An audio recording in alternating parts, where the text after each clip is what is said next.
Welcome to Madras granny. Cucumber basket இது எப்படி செய்கிறதுன்னு பார்க்கலாம் வாங்க. இதுக்கு தந்தூரி மயோனைஸ் சாஸ் செய்கிறதுக்கு 2 காஞ்ச மிளகா, கொஞ்சமாக கேஷ்யூ நட், நல்லா கொதிக்கிற தண்ணி இதில் ஊற்றி ஒரு 15 நிமிஷம் நல்லா ஊற விடுங்க. நான் வெஜிடேரியன் ஆப்ஷன் செய்கிறதுனால சோயா சங்க்ஸ் யூஸ் பண்ணி செய்கிறேன். இதுக்கு 1 டேபிள் ஸ்பூன் அளவு எண்ணெய், கொஞ்சம் மஞ்சள் தூள், கொஞ்சமாக மிளகாய்த்தூள், காஷ்மீரி மிளகாய்த்தூள், கொஞ்சம் உப்பு, உங்களுக்கு இன்னும் வேறு என்ன சீசனிங் வேணுமோ அதையும் சேர்த்துட்டு நல்லா ஸ்லோ ஃப்ளேமில் இந்த மிக்சரை நல்லா மிக்ஸ் பண்ணுங்கள். நான் ஏற்கனவே சோயா சங்க்ஸை நல்லா கொதிக்கிற தண்ணியில் போட்டு ஒரு 5 நிமிஷம் வேக விட்டு அந்த தண்ணியெல்லாம் பிழிஞ்சு எடுத்து ரெடி பண்ணி வச்சுருக்கேன். இப்போ இந்த சங்க்ஸை இந்த மசாலாவில் போட்டு நல்லா கோட் பண்ணிவிட்டு ஒரு 5லேருந்து 10 நிமிஷம் நல்லா ரோஸ்ட் பண்ண போகிறேன். நீங்கள் இதே மெத்தடில் சிக்கனை உங்களுக்கு தேவையான சீசனிங்கில் செய்யலாம். இது நல்லா ரோஸ்ட் ஆனதுக்கப்புறமா ஒரு சாப்பிங் போர்டில் போட்டு எவ்வளோ ஃபைனாக உங்களுக்கு சாப் பண்ணி எடுக்க முடியுமோ அந்த அளவுக்கு நீங்கள் ஃபைனாக சாப் பண்ணி எடுத்துக்கோங்க. ஸோ இது ரெடி பண்ணி வச்ச பிறகு இந்த மாதிரி நல்ல குட்டி குட்டி பீஸாக ரெடி பண்ணி எடுத்துக்கோங்க.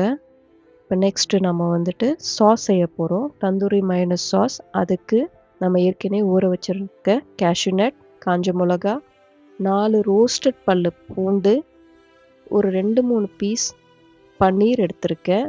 கொஞ்சமாக ஒரு 1/2 கப் அளவு நல்ல ஹங் கர்ட், நல்ல திக்கான கர்டு அதை நம்ம எடுத்து இது கூட ஆட் பண்ணிக்கலாம்.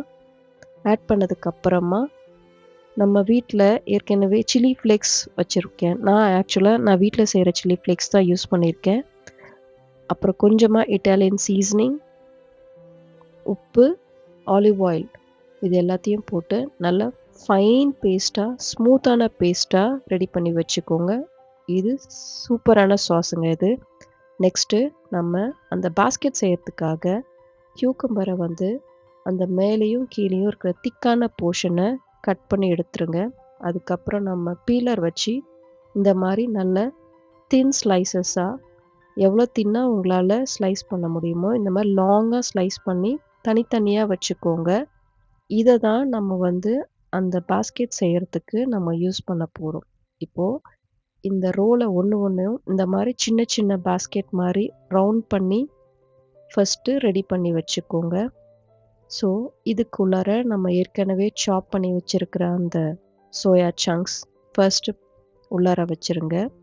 அதுக்கப்புறமேல் என்கிட்ட நிறைய மல்டி கலர் கேப்சிகம் இருந்தது. ஸோ உங்ககிட்ட இருந்துச்சுன்னா ஒரு 2-3 variety of capsicum, red, orange, yellow, green அந்த மாதிரி இருந்துச்சுன்னா அதெல்லாம் ஃபைனாக சாப் பண்ணி சேர்த்துக்கோங்க. இது கூட ஒரு 2 பீஸ் நல்ல ஸ்லைஸ் பண்ண ஆனியன் சேர்த்துக்கோங்க. உங்களுக்கு இன்னும் வேறு ஏதாவது வேணும்னா அதையும் சேர்த்துக்கலாம். நான் ஜிஞ்சரை நல்லா தின்னாக ஸ்லைஸ் பண்ணி வச்சுருக்கேன். அதையும் இது கூட ஆட் பண்ணிட்டேன். இப்போ நம்ம ஏற்கனவே ரெடி பண்ணி வச்சுருந்த அந்த தந்தூரி மயோனைஸ் சாஸ் இதை மேலே ஊற்றுங்க. ஆக்சுவலாக அந்த சாஸ் சூப்பராக இருக்கும். அதுதான் இதோட ஹைலைட்டுங்க. கண்டிப்பாக அந்த சாஸ் நல்லா ஸ்மூத்தாக ரெடி பண்ணி வச்சுக்கோங்க.